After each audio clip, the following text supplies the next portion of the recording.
6% for the oil producing community is too low. So the support that is needed, and once again, the support your airline people will blossom. This is Nigeria. You need to give people sense of belonging.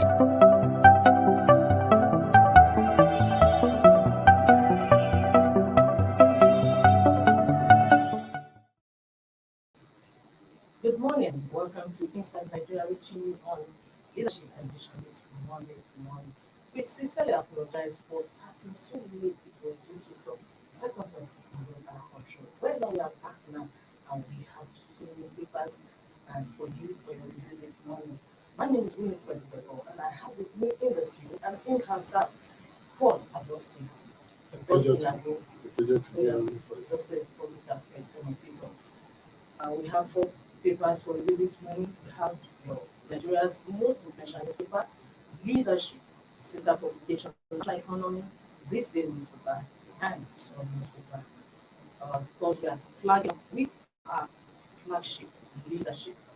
And Leadership, this Monday morning, it says, let's have Leadership newspaper.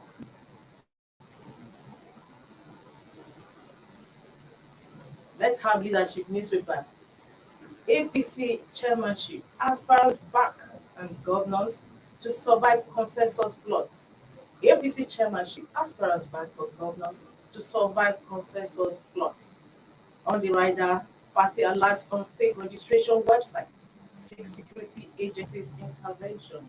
Leadership newspaper is leading the political story this morning on APC chairmanship saga, and it says aspirants back on governors to survive consensus plot. While Leadership is leading with APC story, we have some newspaper too, which is focused this Monday morning, based on PDP contenders for presidency. On Daily Sun says 2023 opposition mounts for Atiku. 2023 opposition mounts for former Vice President Atiku. Rider says a February PDP chieftain kicks against SVP's aspiration, roots for Southern candidates. Group launches campaign for Osinbajo. Okorocha joins race, declares this week. All this on Daily Sun. So, Paul, how do you marry together these 2 political stories this morning? While Leadership is on APC chairmanship saga, Daily Sun is on 2023 presidency. I will start with that of leadership. Basically, the aspirants cannot do without the governors. Yes. The governors are so influential in the party. They control the party structure at the state level and also form the party. And under the Buhari presidency, you cannot don't expect money from the APC. It is the governors that will bring money. So the aspirant cannot do without the governor. That is why I sympathize with people like Mohammed and a few others who are at the base of the period, who are now leaders of a patronized group within the APC. They don't have the money to form the party at their various states. And that is why these governors will always hold sway as far as party affairs are concerned. The aspirant cannot do that because the government basically decides who gets what, and they control the delegates. And that is why you see the crisis from the congresses held. There are a lot of crises. It's because of situations like this. Who controls the delegates? So whoever is in charge of the party structures has 100% of the delegates. And that's why National Assembly moved to yes, and they have no balls, they have no courage. They lost team, they ran out of gas as when Nigerians needed them most. And they'll pay dearly for it. Let us be factual here. They will pay dearly for it. Because by the time they come home for the primaries, the governors say, look, I don't want all these men and women.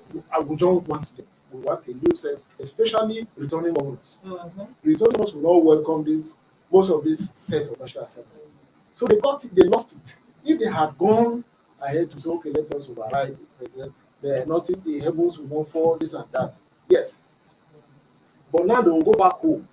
The governors will now come as I remind them that look, What he plans to do. well, yes, I'm the kingmaker. I decide who gets what. So that is why the aspirants will need the governors to survive the chairmanship race. They cannot do without the governors. It is the governor. The governor can comfortably sit in his the government house and not even come to Abuja, but he will give direct his decision will be strictly adhered to by the delegates. That go for X, Y, Z, go for this, go for that. And that is why you see the Don't you think these governors overbearing attitude on maybe on who gets who, at the end of the day, is robbing the nation of robust of course, representative it has, leadership in the national. yes, it has thrown up questionable leadership for us. But there's something we can do. That is what our democracy feeds us. And we don't have the courage to make changes. We tried it with this direct primary. It failed. It failed. So there are good reasons advanced for not adopting direct primaries. But I can tell you that look, we don't change our laws. The governors will continue to be ours. So many experts are of the opinion that direct primaries actually is democracy, is true direct representative of democracy because everybody is involved. You understand? Yes. Unlike you have indirect primaries whereby delegates Delegates just are have to represent the people. And what happens if a delegate goes is supposedly chosen to go and represent and he goes there and do his own bidding? Yes, At the end of the some day, we have delegates situations do. like that. Yes, some delegates do, but majority are micro control by the powers that be and the backers, the funders. And of course, when you talk about funding a political party, of course, it's the government. And where they don't have governors, there must be a party leader, one big pocket fund. And that is why they struggle to control that structure. Even when they don't have a governor in place, there are lots of states like that. They will go and a few others where we still have crisis out there. They don't have governors, but somebody will be in charge. And that person will decide who or who gets what. So we move over to Daily Sun now on newspaper, the PDP fiasco. Yes, As contenders, one more. well, I pity the former vice president. Age is not really working for him. Age is not on his side. He has tried. And to just like the incumbent president. And you recall there's this particular country's president that just won the election. This Zambia where the opposition contested 4 or 5 times. And eventually he was elected. So when people like that will encourage the likes of Atiku, that let me also throw my hat in the ring, no matter how many, the number of times. But when you have a situation where governors, like they had their way, in the case of the secondary team, the IU led the National Working Committee was practically the work of the governors, the PDP governors. Yes, it is. So, and if the governors clearly will decide who gets the presidential ticket.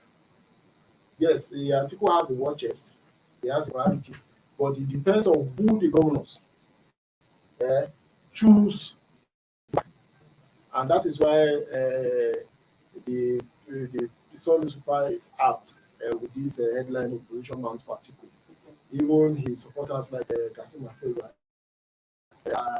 are not backing him this time around. They're backing, rooting for a certain Yes, they're candidate. rooting for a certain candidate. But if you look at from Jonathan era to this particular time, the party feels it is the time for the North. Yes, it is time for the North, even though the APC is looking towards the South. The party want to stick to its pre-Buhari arrangement. So that's another tricky thing. I don't know how to manage that situation where the pendulum will swing to whether South or not. I think the party will also want to watch APC carefully where they tilt their presidential ticket to, so that they can now balance, because the APC also, for the convention, they are now using PDP as a benchmark Yes. to select where their national chairman comes from. Yes, in the NWC. So time will tell.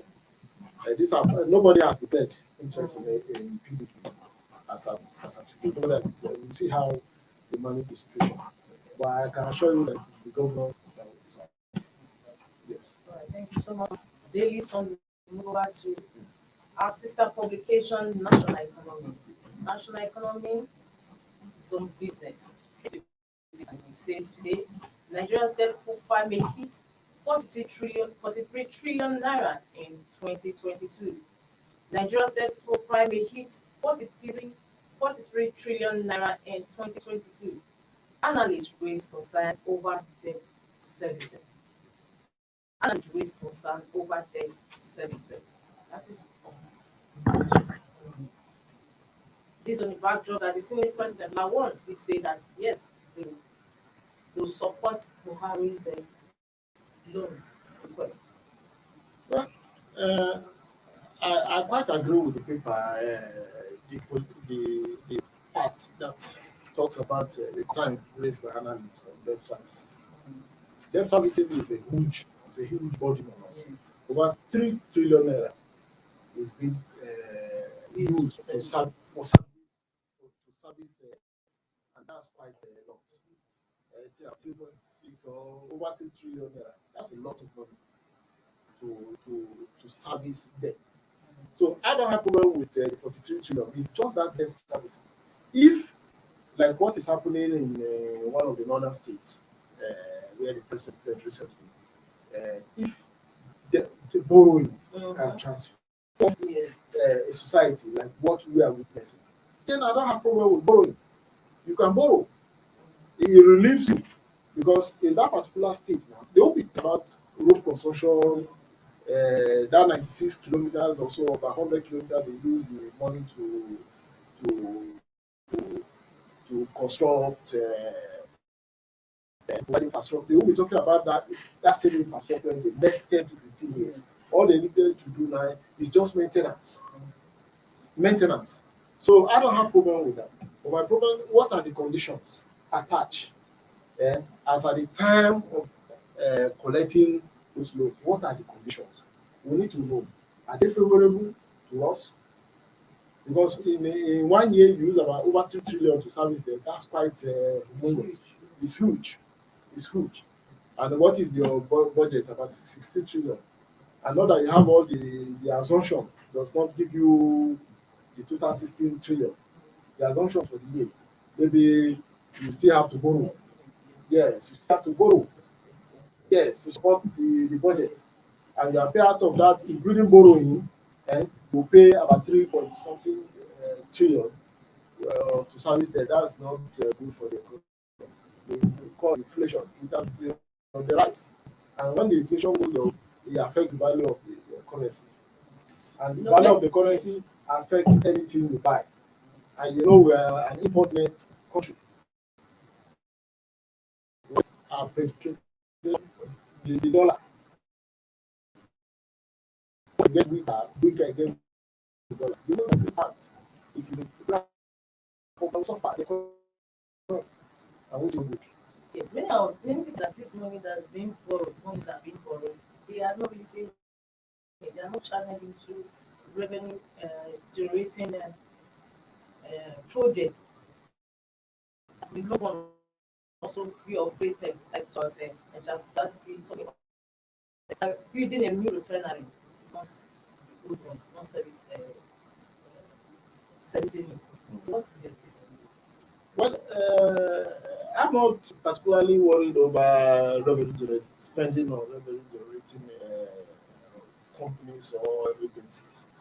My worry is building world-class infrastructure that will not warrant government visiting that project again in the next 15 to 20 years. Take for instance, the airport road and the Expressway. These are world-class synthetic highways. I recall when construction started around the 2000. You can imagine that road was completed sometimes during Jonathan's administration. Now, what they do is just simple maintenance, not make no major work. It means that government is saving money annually. It's saving money. Government is not thinking about airport road again. It's not thinking about the Kubwa expressway. So if you can build world class infrastructure, not substandard jobs that after 2 years, it requires government to go back and start spending money for maintenance. I know in particular, look at the Zuba Gogolada Lokoja Highway. In fact, the section that were completed by the construction company, eh, before they even entered the section B of that particular project, section A had collapsed. I recall leadership did a story on the state of highways from Zulu. Within 2 weeks, after leadership the story, within 2 weeks, got all those potholes identified, patched. And I can tell you that look, they patched that road like twice or thrice. And that road has not been finally handed over to the federal government, to the best of my knowledge. So we don't, if the government can spend borrowed money on world-class infrastructure, I don't have problem with that. It means that government attention will shift to other relevant sectors in the economy. Thank you so much. From the national economy, we'll move over to the last paper we have on our menu for you this morning, and it's this day newspaper. And this day is Monday, 24th of January, 2022. It has on its cover with global stocks in red. Nigerian market gains 2.46 trillion naira in 3 weeks. With global stocks in red, Nigerian market gains 2.46 trillion naira in 3 weeks. Dangote Cement, Boa Foods boil performance. Increased liquidity responsible for massive gains, experts say. Prices on this day, this Monday, January 24th, 2022, cover. Mr. Paul. Well, that is why So this is cherry news. yes, it's cherry news, and it's also important to the fact that look, let the private sector lead the way. Of course, we know that Boa Foods and Dangote Cement are doing well in the market. Of course, with the current price of cement, we know that look, it's not for me, it's not a surprise that Dangote is highly priced in the stock market. But what we need to do as a country is to encourage the private sector participation in our economy. Largely, private sector should lead the way, and that brings me to this issue of the refinery action. Why don't you allow the private sector to run this instead of spending taxpayers' money? If we have private sector, yes, if we have private sector participating in this, if we give them, there's a way we handle it. Yeah, when we allow this private sector to take charge, government stay back, regulate. Yeah, they have the resource, they can pull resources together. Yeah.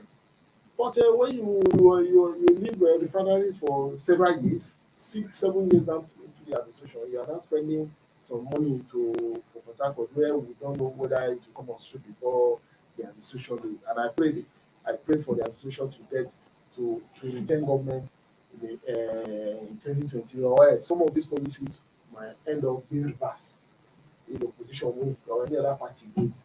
So it's a good thing. We should always allow the private sector to take charge in auto manufacturing, in food, in cement, in various sectors.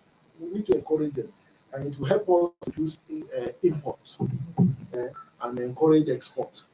Since government does not have the capacity to do that, government can now concentrate on defense, internal security, making enacting policies that will encourage business and foreign direct investment in the country. So it's a good thing. I'm happy. I'm also must commend Dangote and other private sector companies. Yes. Now, we talked about recording remarkable gains. So how then does it translate? Yeah, if those who are investing in stocks and others, because the companies are few that are doing well.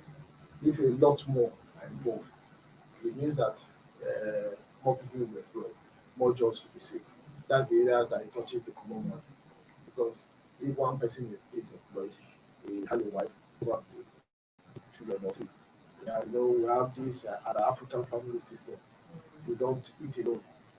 We must have a extended family. So, get one. So this has to be benefit. People that there are other people. If I'm doing well, I want to build a house.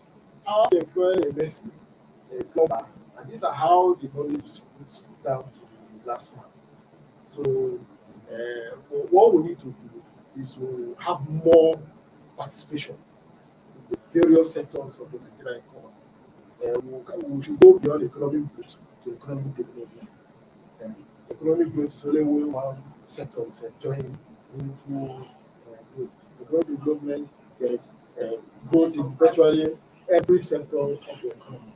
That is why Israel, who does not have food, is doing well because every sector of the Israeli economy is highly developed. So we cannot be relying on only oil. We can't be talking oil. We should talk about oil, auto, agriculture, local industries, textile, and the rest. If all these sectors are doing well, then we should be talking about economic development. And that is how it spreads and benefits the Nigerian society. And it also helps to reduce the rate of imports. If we are getting about 50 to 60% of our needs locally, then the Naira will be threatened. So, but when you have a situation whereby every now and then you have to go to CBA to ask for forex,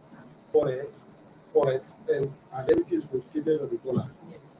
So, with this current inflation rate, your currency cannot do well, and it has impact. It has effect on the average Nigerian. He wakes up today, what he bought yesterday for 5 naira is now 10 naira or 8 naira. He starts lamenting. He does not know. He does not understand the situation. But everything boils down to this competition thing. And for you to also reduce inflation, also look at variables, factors that encourage local production, power, Yes. taxation. You see, multiple taxation, power, issue of power. Recently, somebody was telling me that time some companies leave their power bills to the government. The government takes their power bill and salaries of workers. Yes, the time to help them stabilize. Until when they stabilize, before government now start taking off its hand. So power is one very important thing. Yes. Because the cost of running business with generator is quite high. Tell when you run it. Thank you so much, Paul Augustine. It's been a pleasure having you on the program. This will be collective day on today's Inside Nigeria. That is the paper review part. Don't go away because we still have a focus discussion on the post-mortem Nigeria's performance at Tunisia. It was a defeat that many Nigerians languishing about. So we'll be talking with our head of sports desk, Salman Usman. Don't go away. Stay tuned.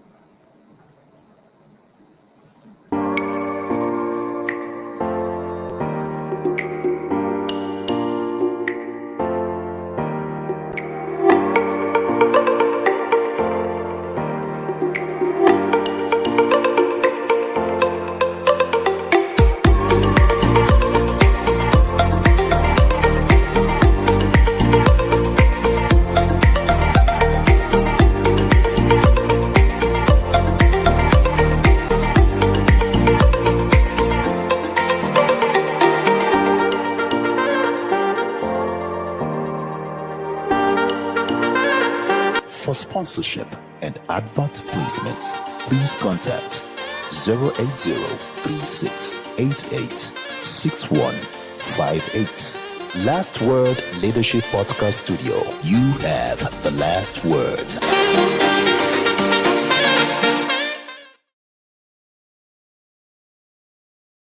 Inside Nigeria, keeping you informed on what matters.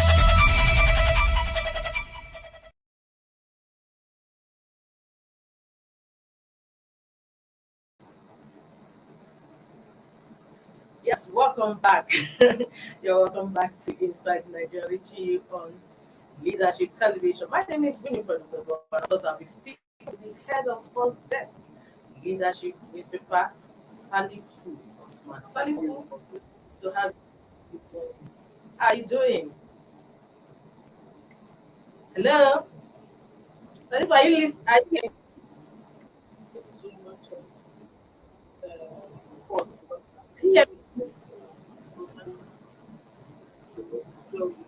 There's some technical glitch. We are saying here, I don't know. Salifu, are you hearing me?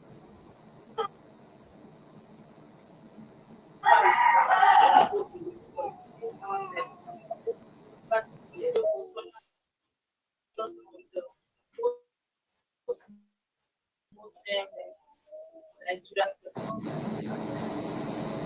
Can you unmute your mic?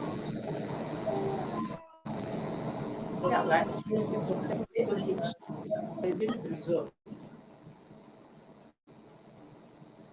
Can we just go on break? We'll come back to resolve the technical glitch.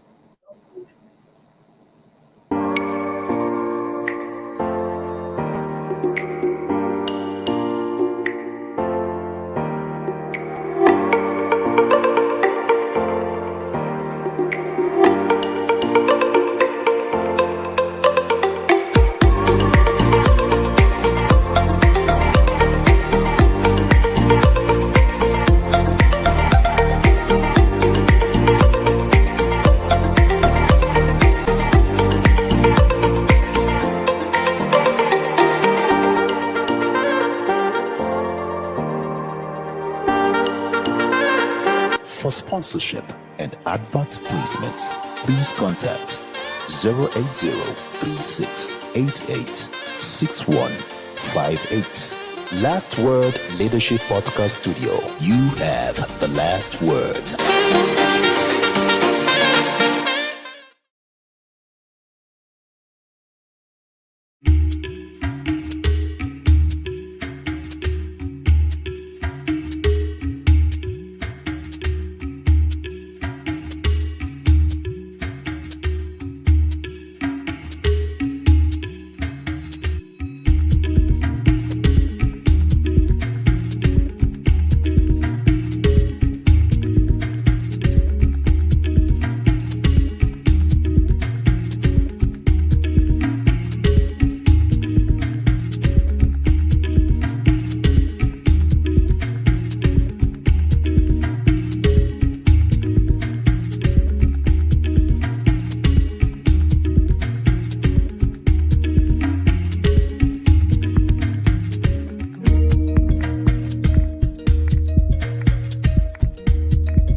Inside Nigeria, keeping you informed on what matters.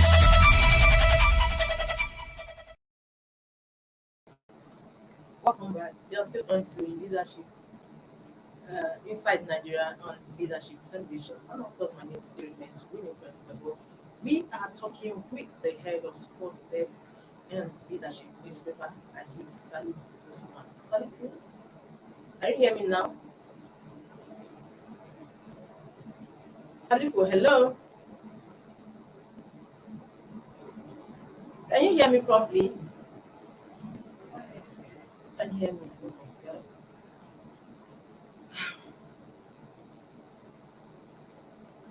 Salifu.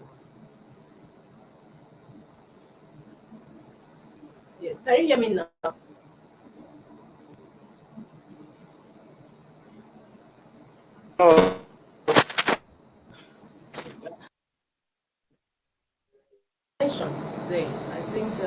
Hello. Today on today's program inside Nigeria. So I'm so unfortunate that we couldn't continue with our conversation on Nigeria's outing yesterday at the ongoing AFCON in Cameroon. Nigeria lost to Tunisia with a lone goal yesterday. But we'll be calling it today on today's program. Tomorrow, don't forget, it's another thing for inside Nigeria. Thank you for watching. For sponsorship and advert placements, please contact 080-3688-6158. Last Word Leadership Podcast Studio. You have the last word.